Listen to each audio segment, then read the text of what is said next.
Cinta senjata yang mampu membuatmu bertahan. Jabal Romah itu, Romah itu artinya panah. Nah, itu Nabi Muhammad letakkan di sana, itu di bukit tersebut itu pemanah-pemanah. Itu karena Nabi Muhammad meletakkan pemanah-pemanah sampai sekarang dikenal dengan nama Jabal Romah. Nabi letakkan pemanah-pemanah, Nabi kasih komando. Nanti kalau pasukan kafir menyerang, kafir Quraisy menyerang, anak panah ini kalian luncurkan.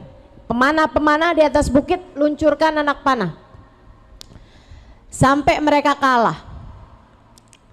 Jangan turun dari medan peperangan apapun yang terjadi. Namun di perang itu juga Nabi Muhammad tuh ngasih peraturan lain. Kata Nabi Muhammad, kita nih perang nanti nih, siapapun yang mendapatkan harta rampasan, maksudnya harta dari yang ditinggalkan sama musuh, itu kan jatuhnya harta rampasan. Harta rampasan akan diberikan kepada orang yang ngambilnya pertama kali. Jadi yang rebut pertama, yang dapat itu, dia tuh harta rampasan buat dia tuh. Terjadilah peperangan. Datang pasukan musuh yang di Gunung Romah ini melancarkan anak panah sampai pasukan kafirnya kocar-kacir. Mereka pada kabur. Mereka kabur, yang di bawah ngeliat nih waktu kabur itu kan yang mati-mati kan ditinggalin tuh.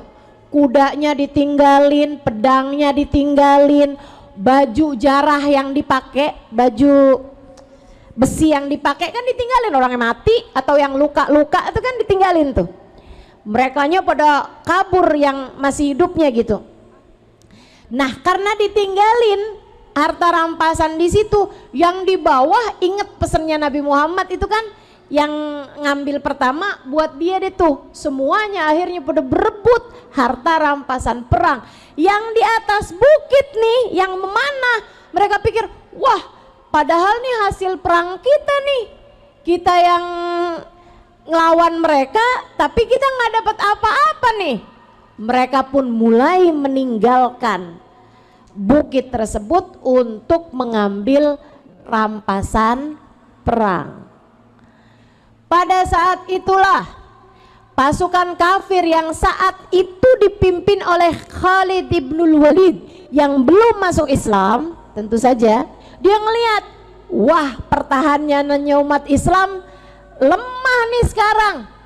Dia kembali mengumpulkan pasukan kafir Quraisy, kemudian dia bilang, kita serang sekarang sebab pertahanannya umat Islam sudah sangat lemah. Mereka pun naik ke atas bukit tersebut hingga akhirnya Nabi Muhammad yang awalnya di depannya Nabi Muhammad tuh pasukan perang, teman-teman sekalian, sekarang sudah semuanya kewalahan ngadepin masing-masing. Akhirnya mereka ngadepin masing-masing pedang ini kan, Sayyidina Abu Bakar, Sayyidina Umar, Sayyidina Utsman, waduh pada kocar-kacir nih, pada kocar-kacir. Semuanya pada ngadepin musuh-musuh mereka sendiri-sendiri. Hingga akhirnya Nabi Muhammad sallallahu alaihi wasallam itu terkena berbagai macam persenjataan perang yang membuat beliau harus kehilangan 2 gigi beliau. 2 giginya nih tanggal, 2 gigi geraham. Kemudian Nabi Muhammad juga besi, salah satu besi dari baju besinya Nabi Muhammad itu kena ke pipi beliau sallallahu alaihi wasallam hingga mengalirkan darah. Hingga kemudian salah satu dari persenjataan kafir mengenai dahi beliau hingga dahi beliau robek dan mengalirkan darah. Nabi Muhammad babak belur sallallahu alaihi wa ala alihi wa sahbihi wasallam.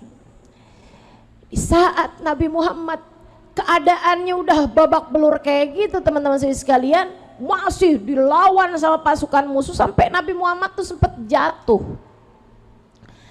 Ada seorang sahabat namanya Thalhah bin Ubaidillah. Dia ketika melihat Nabi Muhammad sallallahu alaihi wasallam dalam keadaan semacam itu, dia lari mendekati Nabi Muhammad sallallahu alaihi wasallam. Dia ambil Nabi Muhammad, didekap dengan tangan beliau sebelah kiri, digopong itu Nabi Muhammad sallallahu alaihi wasallam di ini, sementara tangan kanannya memegang pedang, karena kan dia masih harus ngadepin orang-orang kafir Quraisy nih. Dia pun dengan tangan kanannya berusaha untuk membabat pasukan musuh tersebut, sementara dengan tangan kirinya dia memeluk Nabi Muhammad sallallahu alaihi wasallam, dan itu membuat dia terkena berbagai macam anak panah ke tubuhnya. Ntar kalau udah mulain aman nih, dia bawa Nabi Muhammad, dia naik nih, dia belakangin pasukan musuh, dia bawa Nabi Muhammad tuh. Saat dia bawa Nabi Muhammad itu jeder, kena lagi panah di belakangnya. Dia kesakitan tapi tetap dia tidak lepaskan Nabi Muhammad sallallahu alaihi wasallam dari tangannya. Dia bawa Nabi Muhammad, dibopongnya Nabi Muhammad dengan tangan kirinya, sementara tangan kanannya memegang pedang. Dia bawa, kemudian datang nih orang kafir mau nyerang Nabi Muhammad sallallahu alaihi wasallam. Nabi Muhammad harus dijagain kan, ini harus dibawa nih, harus dilindungi gitu. Katanya Thalhah, ya Rasulullah, gimana kalau saya ngadepin dia dulu? Kata Nabi Muhammad, siapa di belakangmu wahai Thalhah? Fulan bin Fulan Ansar. Bilangin dia suruh ngadepin orang itu. Ngadepin orang itu. Ngadepin lagi, jalan lagi. Ada lagi yang nyerang. Ya Rasulullah, gimana ini Rasul? Thalhah benar-benar takut kalau ada anak panah mengenai Nabi Muhammad, sementara dia sendiri 1, 2, 3, 4, 5 ketika beliau akhirnya tumbang, ditemukan lebih daripada 70 anak panah di sekujur tubuhnya. 70 anak panah di sekujur tubuhnya. Dia jatuh, terlihat pingsan atau mati. Nabi kemudian, beliau sedang sendirian kala itu, ketika kemudian didatengin sama Sayyidina Abu Bakar dan Sayyidina Abu Ubaidah ibnul Jarrah. Keduanya ketika menyadari di mana Nabi Muhammad, sudah menghadapi musuh-musuhnya, mereka berlari nyari Nabi Muhammad. Kemudian mendapati Nabi Muhammad sedang terduduk di sebuah tempat, sementara Nabi Muhammad dengan dahi yang terus mengalirkan darah, dan Nabi Muhammad menadah darah tersebut jangan sampai jatuh ke tanah. Ya Rasulullah, bagaimana keadaanmu? Nabi Muhammad bilang, Abu Bakar, Abu Ubaidah, pergilah kepada teman kalian itu, Thalhah bin Ubaidillah. Didatengin itu udah tersungkur dengan panah lebih daripada 70 itu, dan tangannya 1 tertebas pedang musuh. Jadi ini tangannya hilang, tangannya udah nggak ada tangan yang sebelah kiri, mengalirkan darah yang sangat banyak, udah nggak rupa-rupa orang ketika ditemukan tercabik-cabik berlumuran darah. Dia bilang, ketika aku lihat Thalhah, kami berduanya Nabi Muhammad sampai di masanya Nabi Muhammad, sampai di masa kekhalifahan Sayyidina Abu Bakar, masih di masa kekhalifahan Sayyidina Umar. Dia meninggal dunia di saat perang Jamal di masa kehidupannya, di masa kekhalifahan Sayyidina Ali bin Abi Thalib. Saudara sekalian, Nabi sampai mengatakan tentang Tolhah ini. Kata Nabi Muhammad, man sarrahu an yandur ila rajulin qad qada nahbahu wa huwa fil ard falyandur ila Talhah bin Ubaidillah. Siapa yang kepengen lihat syahid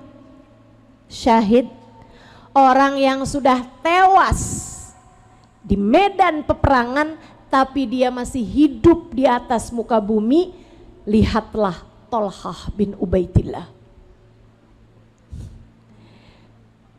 Nabi Muhammad bilang dia nih udah gugur di medan perang Uhud, tapi dia masih hidup di atas muka bumi ini. Kamu pengen lihat syahid tewas di medan peperangan tapi masih ada di atas muka bumi orangnya? Tuh dia orangnya, Talhah bin Ubaidillah. Kalau kamu tanya, kenapa Talhah bisa sekuat itu? Senjata yang dia punya adalah cinta. Enggak lain, enggak bukan. Cinta. Cintanya kepada baginda Nabi besar Muhammad sallallahu alaihi wasallam membuatnya mampu bertahan bahkan sesudah 70 anak panah bersarang di tubuhnya, dan sesudah satu tangannya hingga pergelangan tertebas pedang musuh. Kamu, apa yang membuatmu menyerah, teman-teman? Yuk bertahan. Enggak apa-apa kok itu. Enggak apa-apa. Disakitin, difitnah tuh enggak apa-apa kok. Badan kamu lagi dikasih sakit gitu enggak apa-apa, enggak apa-apa. Kamu ditinggalkan orang yang kamu sayangi, itu juga enggak apa-apa, enggak apa-apa. Bertahanlah. Bersenjatalah dengan senjata cinta. Kamu bangun di waktu malam tapi ngantuk tapi pingin sholat, bertahanlah teman-teman, bertahanlah, sholatlah. Gak apa-apa kok ngantuk, gak bikin kamu kenapa-napa, cuman ngantuk doang. Orang tuh gak mati karena kurang tidur sehari.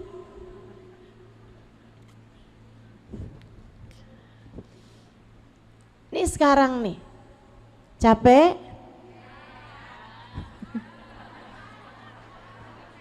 ngantuk,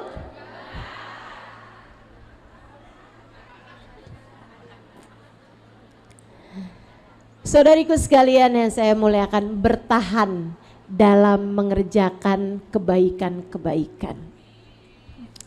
Biar kita pantas dibilang sebagai dia seharusnya sudah tumbang, tapi dia tetap bertahan.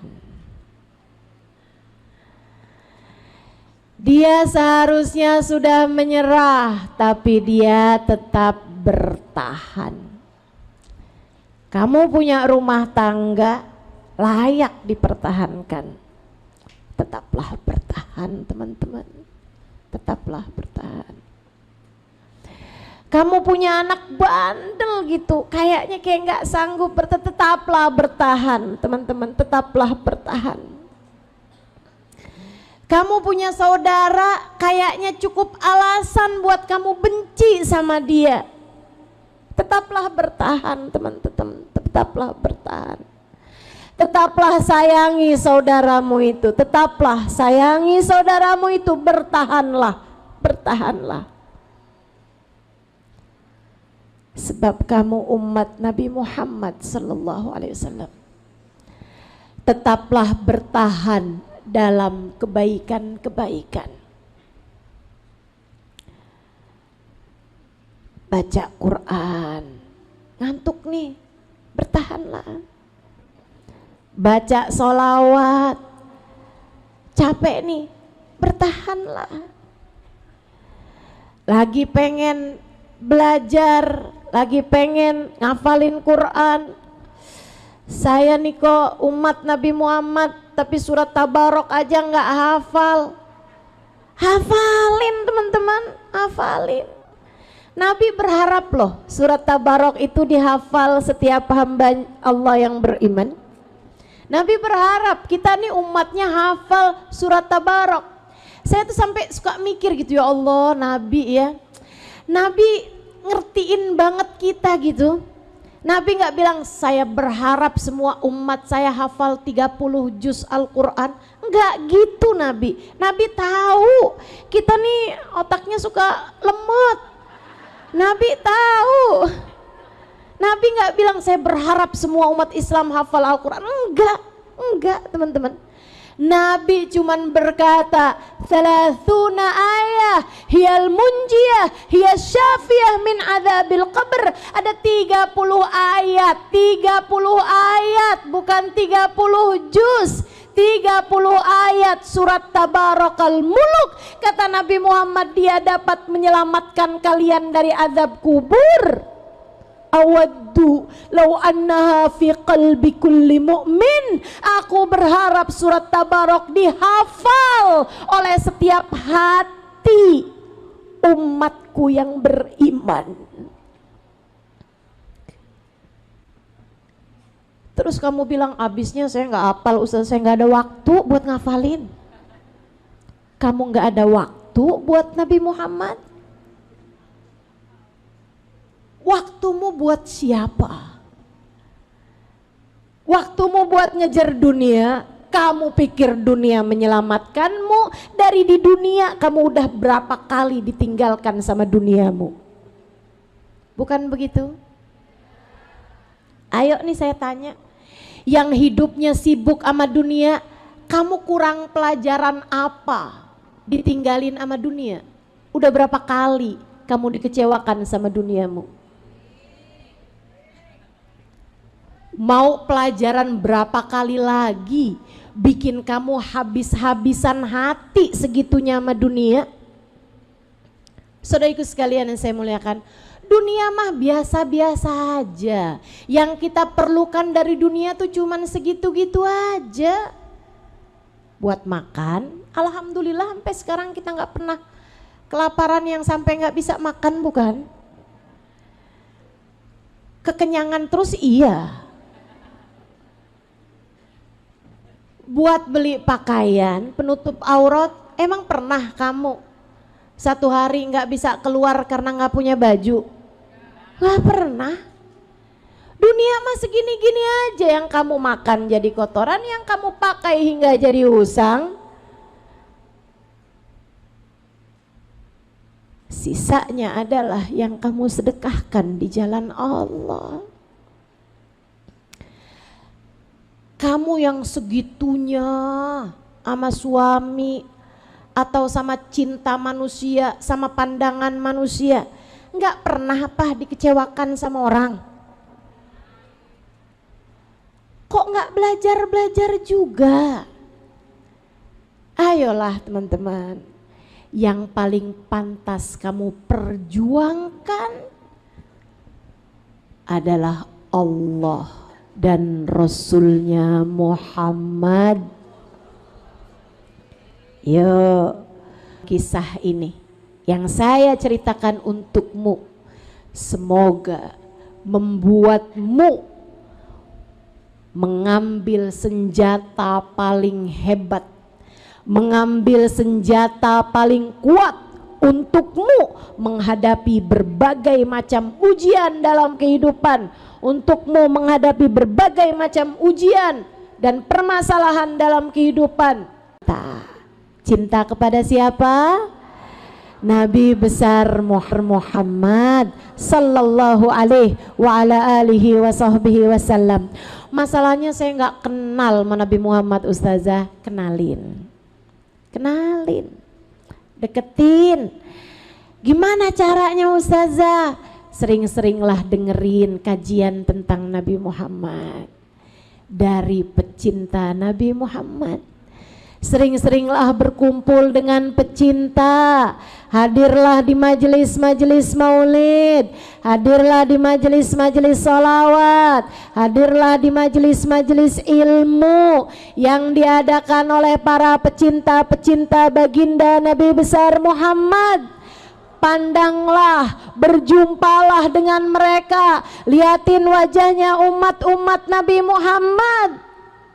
Ambil banyak-banyak, itu adalah senjatamu. Saudariku sekalian yang saya muliakan, pandang wajah orang-orang soleh soleha. Jangan suka mandangin wajah orang-orang yang gak jelas mulu. Buka TV berita tahanan lagi. Itu bikin hati jadi gak bersih, bikin hati jadi kotor. Jalis janis. Katanya para ulama, berkumpullah kamu akan menjadi sejenis dengan mereka. Kalau kepengen punya rasa cinta sama Nabi Muhammad, berkumpullah dengan para pecinta. Dengerin, lagi sendirian di rumah, buka handphonemu kan ada tuh, buka YouTube, dengerin kajian dari para ulama-ulama yang mengajarkan cinta kepada Nabi Muhammad. Terus begitu lama-lama nanti akan timbul cinta. Kalau udah cinta, teman-teman sekalian, pakai cintamu sebagai senjata. Tiap kali mau ngerjain dosa, jangan takut jadi putus dengan Nabi Muhammad.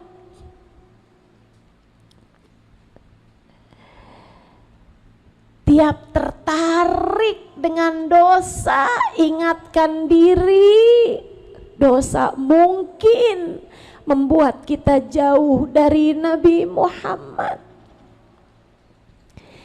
Tiap kali berat mengerjakan ibadah, ingetin diri, wahai diri, kuat yuk, kuat, biar kita bisa bersama Nabi Muhammad.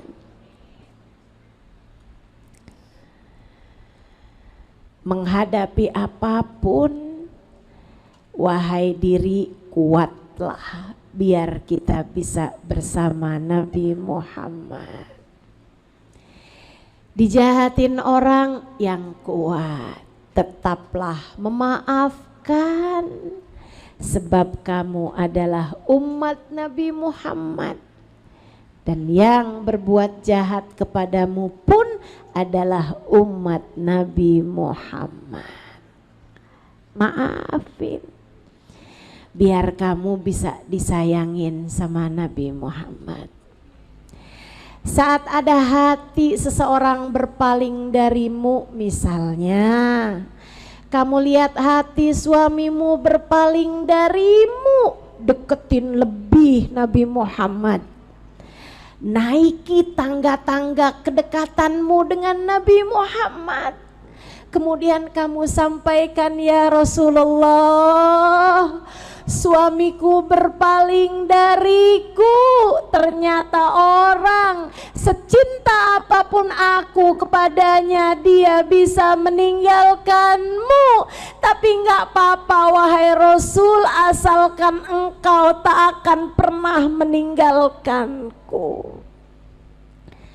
Tetaplah bersamaku ya Rasulullah, di sini, di dunia.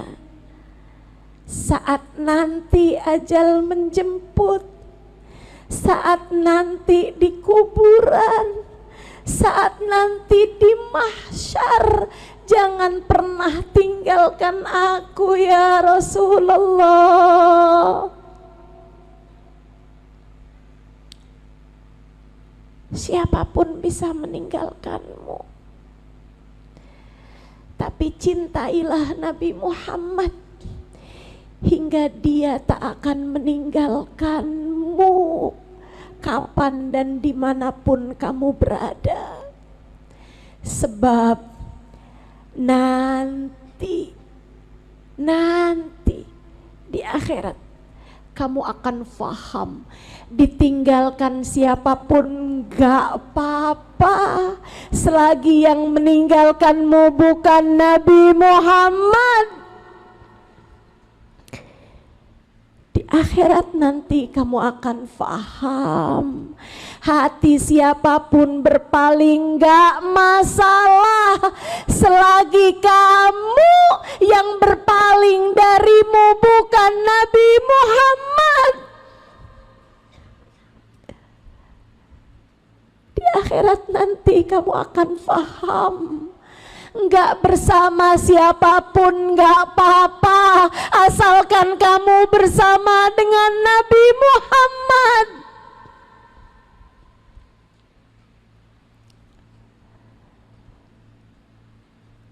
Saudariku sekalian, belajar terus biar punya senjata paling canggih, paling hebat, namanya cinta kepada baginda Nabi besar Muhammad sallallahu alaihi wasallam.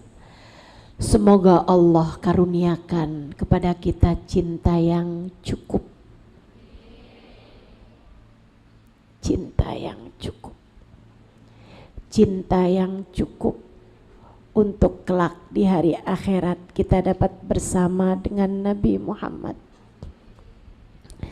Semoga Allah anugerahkan kepada kita cinta yang cukup kepada Nabi Muhammad, cinta yang cukup untuk menjadi senjata. Dengannya kita menang menghadapi berbagai macam ujian dan tantangan dalam kehidupan. Ala hadhihi niyah wa bikulli niyatin salihah jami'ah syamilah ila hadratin Nabi Muhammad sallallahu alaihi wasallam. Al-Fatihah.